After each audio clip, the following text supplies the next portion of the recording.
Anyway, so the dwarves. Well, first off, random thought. If Percival is dreaming and I enter his mind, do I see his dreams? No. I just see blackness. Yes. I'm like, all right, he's just asleep. Yeah, the eyelids So are I literally see what's out of his eyes. Yeah. So if he's sleeping with his eyes open, I would. Yeah. Cats sometimes do You that. should Sure. train He your becomes a cat to focus, sleep with basically, his a eyes focal open. that you can look through. Got it. Yeah. Okay. Now the dwarves. I'm having some rowdy conversation, but this is the first time I've talked to dwarves. Mm-hmm. I want to talk to them about my armor. Okay. I asked them about because I mean, what they must forge stuff, right? Mhm. I pull out one of my sketches of my armor, my Right. rough sketches. I'm going to begin with the sketch of the gauntlet. Oh, okay. Your gauntlet? Yeah. Okay. And I'm like, because They're laughing back and forth to each other. yeah. And Anson leans over as Well, you. I'm like talking to them. I'm like, it's like I'm interested in armor making. Yeah. And I tell them about my father, right? I mean, do you want to role play the conversation? Or do you Yeah. want me to? Yeah. Do it. Oh, okay. So, you dwarves have such amazing feats of armor smithing. Well, I mean, it's kind of what we're known for. Yeah. Like my father studied for years and years and years. I don't think you could come close. Oh, come You on. guys. No. Honestly. I mean, he made some pretty impressive things of armor. I You're mean, not the even close. Arms and Armor Co. has been around for thousands of years. So Yeah, and I'm sure he must be very knowledgeable about tons of armor types and like their origins. Like my father, he only knew, let's see, the Western Gelgrin style of armor. well, I'm sure. I mean, any dwarf worth his salt knows most about armors. Yeah, except for Gergen. And Gergen glares over at Anson, and Anson goes, "I'm just saying, your specialty's doors." And Gergen glares at him and goes, "All right, sure, yes, I know more about doors than armor, but His still." last name is Stone Door, yeah. Yeah, Makes well, sense. there's nothing wrong with doors. And so, okay, I have a challenge for you. Challenge. Yeah. Interesting. I think I know of a style of armor that you've never seen before. Okay. And I show him the drawing of my gauntlet. What do you think of this? And they peer at it a bit. What does it look like? Okay, so it's a gauntlet. It's got like taloned fingers, Mm-hmm. a gem in the back, and it's like kind of tiered out. Looks like some sort of wizard's knickknack. Probably highly impractical to use, but it'd look really pretty. Yeah. Unless it's magic. Haven't recognized the form anywhere. And they peer at it a bit. Nope. Can't say we ever seen anything like that. Anson looks at it closer and goes, "No, I never have." And Drothus and Thordhel, they don't talk much as Anson and Gergen do. Yeah. So they look at each other. Thordhel doesn't have tongue, so he can't talk. So you get the sense that it's kind of Drothus' job to include him in the conversation. So every now and then he'll lean over and whisper something in Thordhel's ear, or Okay. that, and then just kind of bring him in. And then Drothus turns and looks over it and goes, "Huh, it kind of looks like the claws that those." Wait, Thordheld whispered in Drothus' ear? No, Drothus whispers in Thordhel's ear. Oh, okay. Yeah, because Thordhel's the one without a tongue. Right, but okay. Anyway, so he goes. It kind of looks like those claw things that the dactyl riders ride. Dactyl riders? And Gergen and Anson look at each other and go, oh yeah, huh, yeah. Dwarven lands. There's a tribe of humans up there who tamed these huge winged beasts. And they kind of hold gauntlets like that because it gives them the ability to grip onto things better. They fly around a lot. Very interesting. Because in my travels, I've never seen anything like this before. Damn jousting matches. Well, I mean, have you ever been to the other side of the Aquamarine? No, I've only been on the western side. Yeah. Well, that explains it. Yeah. Oh, interesting. And now, so that means, and then I show him a picture of the helmet of the seventh son. Mhm. Is this also, would you consider, part of the dactyls? And they looked The at it. dactyl riders? Nah, that looks totally different. Yeah, that doesn't fit their style at all.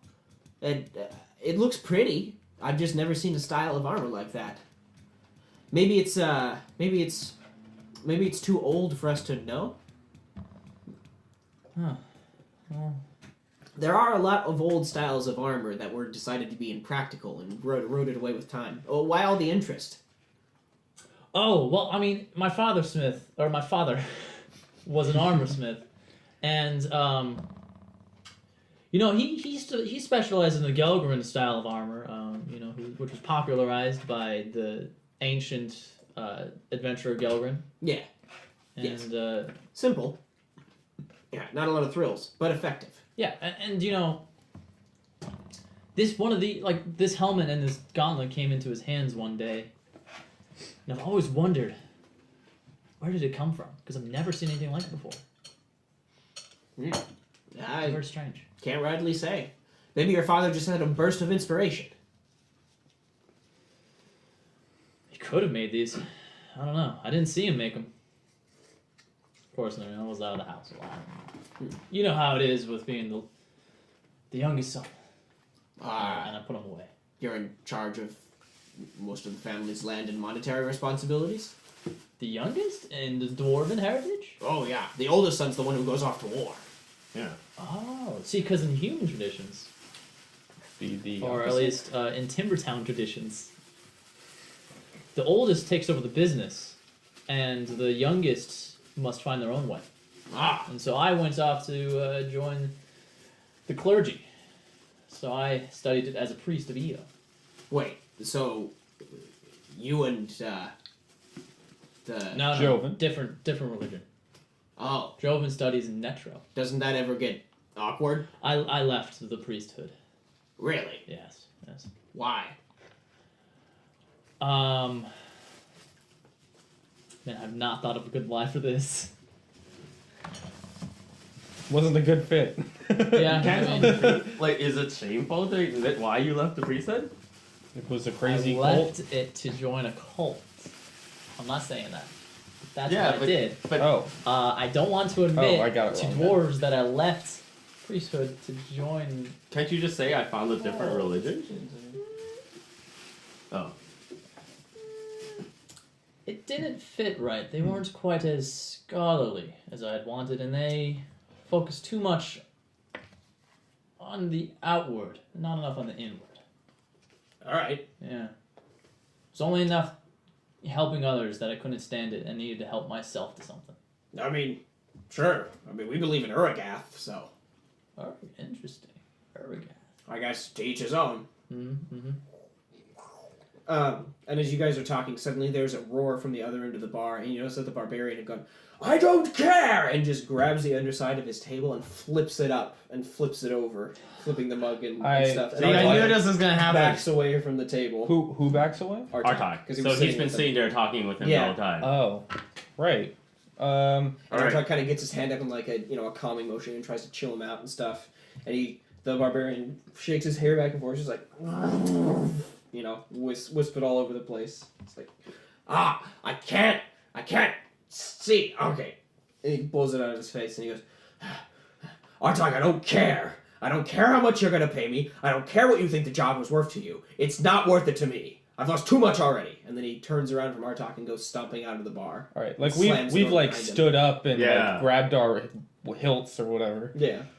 I'm continuing drinking. Well, I know we did. Yeah. The dwarves Because didn't move. They just yeah, looked over. I'm having a great time. Alright. That's we have to keep the peace. I gotta. Yeah, I'm gonna go over to Artok. What the heck? I'm gonna was go. that all I'm gonna go about? over and you write the You wait till table. the barbarian Wait stomps a out and stuff. No, well, no, I don't mind that he stomps out. Okay. That's fine. So as soon as he flipped the table Yeah. and said that, he Yeah. stomped out. Because we want to de-escalate, and his leaving is de-escalation. So That's fine. Yeah. as he does that, the follower looked at him, flipping the table over him, and then watched him marched out and kind of does this, and then drums his fingers on the table. Anyway, so you march over to Artok. Yeah. And Is the Artok's- drumming just like the kind of nervous drumming, or is it like the kind of like Anticipation. Morse code drumming? No, it's anticipation. the Yeah. So Artok bends down and starts wiping up some of the ale with his rag, Yeah, it's and picks up one of the mugs and goes, What the heck was that? Sorry about that, boss. Don't worry about it. It's my own private affair. Look, I've been trying to get the barbarians to be a little bit nicer to us because they didn't like Hinslet very much. Trying to raise our PR a bit. So thought I had thought we could maybe sponsor somebody in the bloodbath, but he didn't like the idea. sponsor someone in the Really? bloodbath. The That what? didn't sound like the kind of conversation that involved a sponsorship. It sounded like you wanted to pay him for a job of some kind. You're not working that angle where you're paying for people to throw the fights, are you? No. We don't want any kind of trouble here. No, nothing like that. Look, fighters in the bloodbath need sponsors. They need things to buy armor, weapons, get themselves patched up after Yes, they get yes, beaten. yes, sure. All right, so I talked to Alethea about it. I figured, look, we're bringing enough in. The barbarians don't like us very much. We become a sponsor to one of the fighters, one of the top fighters. I mean, I've done it bring a lot of myself. business. Makes sense. Yeah, Pretty good idea. it's not that bad. And, Coliseum fights are fun to watch. Yeah. Indeed. Really, like, I bet sponsorship Anyway, comes with sorry. some viewing perks. I Set should've up talked to set you up a first. scrying I bowl just to didn't- watch the game. Yeah. Look, I trust Alethea in terms of her Become a- accounting become a principles of stadium bar. sponsorship. Sounds Yeah, like a great sports idea. bar. I just want to know. For Coliseum fights. Althea, yeah. But what I don't understand is how a sponsorship offer that is turned down results in a table flip, because that is not how people respond. Well, I mean, maybe he was afraid to fight in the Coliseum. I mean, Price said- didn't seem to matter to him, so it was the job that was. No, but he said that The he was fight. going to try to sponsor someone who was already one of the top fighters. Right. So what were you asking him to do then that he hadn't already done? just, take our money and let us be a sponsor. I guess he just took offense to it. I don't know. They're barbarians. And he keeps Well, working up the ale. maybe our bar isn't up to certain standards. Picks up a couple of mugs. That's fine too, but again, it doesn't have the whole reaction to the Yeah, that doesn't supposed story does not sync up. And Artak kind of, furrows his brow you a bit. Well, I'm sorry. I don't know what you want me to tell you. Sorry about that. Well, what I want is the truth, but since clearly that's not going to happen, I'll have to seek other means. He bends over you a bit, and he goes, I am telling the truth. Is that the truth I would hear from the mind of the fellow who flipped the table? You can ask him yourself. Go ask him. Do you want to go out and ask him? Yes. All right. So I run out the door. I'm gonna clean up. All right. Artak watches you go, and then goes back behind the bar. So you want to run out the door? Mhm. Okay. The barbarian is still kind of fuming. Oh, he's still out there. Good. All right. Yes, What? and I'm like, not to worry, everyone. Peace has been reestablished. I don't know. It's just the dwarves and the follower. Yeah. Well, yeah. It's just dwarves don't care. The follower seems okay. He can handle himself. He's a follower.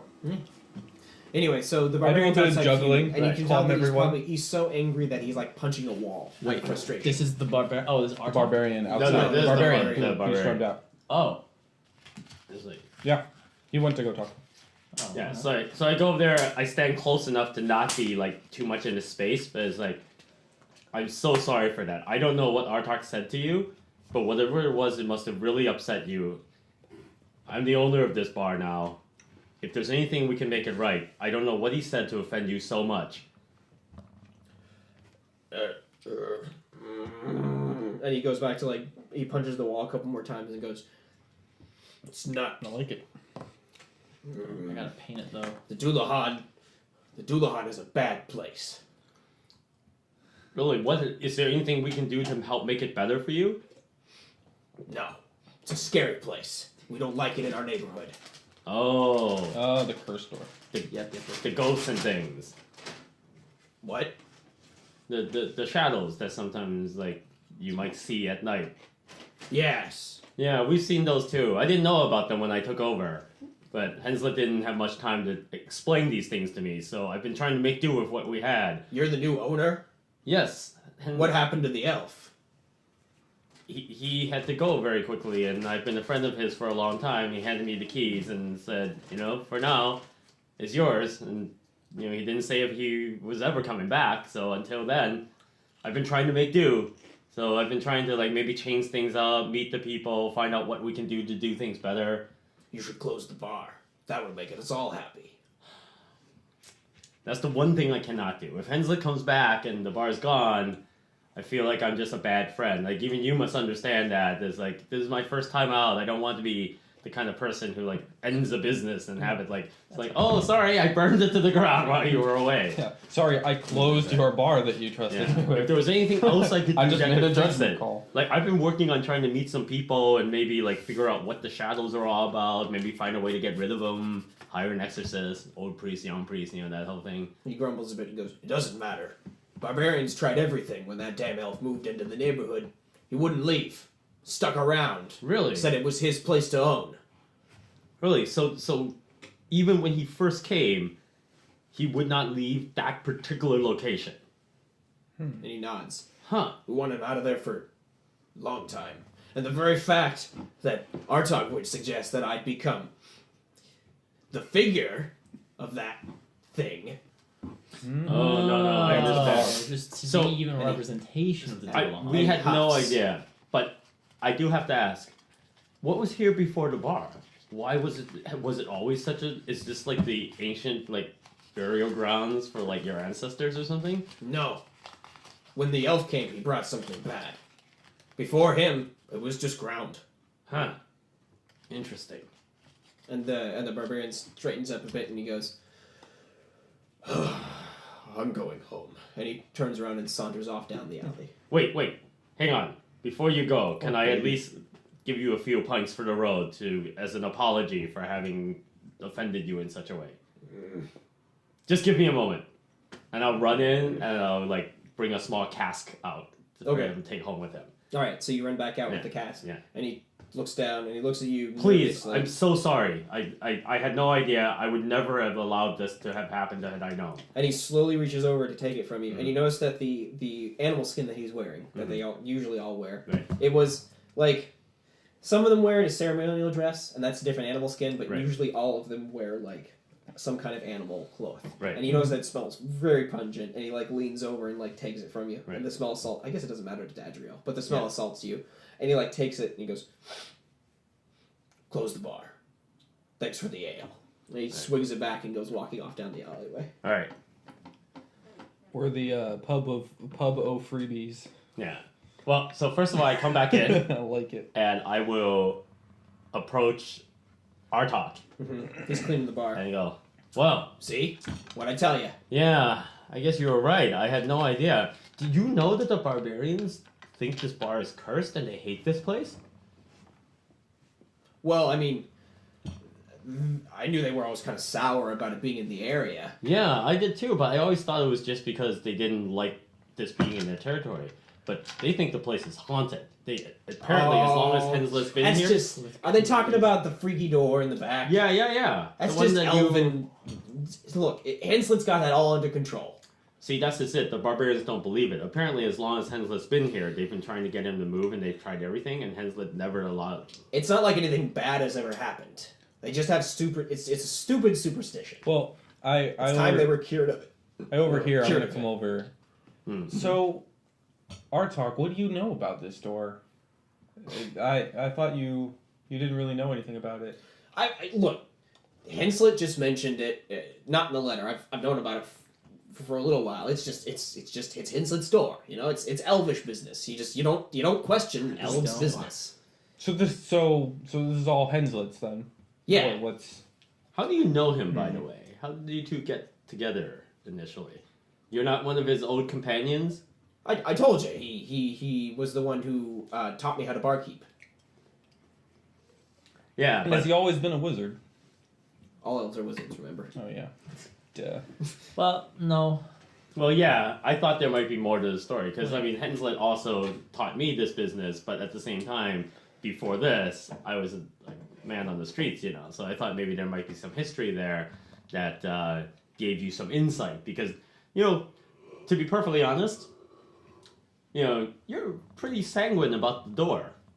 Folks like us, we see something like that and we're like, dude, seriously, that is some creepy crap there. Look, there's one thing I've learned from the years I've lived and the armies I've served in. It's that elves always do weird stuff.